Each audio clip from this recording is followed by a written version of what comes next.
আসসালামু আলাইকুম।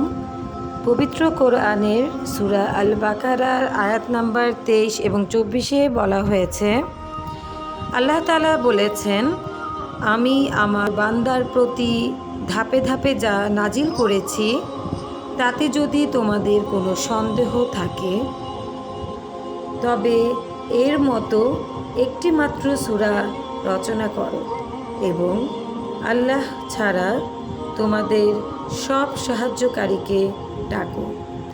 যদি তোমরা সত্যবাদী হও তাহলে একটি সূরা এনে দেখাও, আর যদি তা না পারো এবং তা তোমরা কখনোই পারবে না, তাহলে সচেতন হও জাহান্নামের আগুন সম্পর্কে, যা জ্বালানি হবে মানুষ ও পাথর।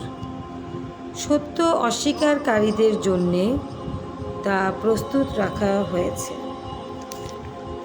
25 নম্বর আয়াতে বলা হয়েছে, আর হে নবী, যারা বিশ্বাসী ও সৎকর্মশীল তাদের সুসংবাদ দাও জান্নাতের, যার পাদদেশে থাকবে প্রবাহমান ঝর্ণাধারা।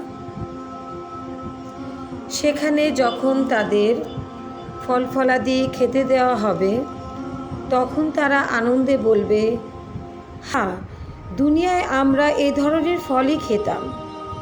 সেখানে তাদের সাথে থাকবে পবিত্র সাথীরা এবং সেখানে তারা থাকবে ওখানে চিরকাল। আল্লাহ আমাদের জান্নাতে চিরকাল থাকার তৌফিক দান করুন, আমিন।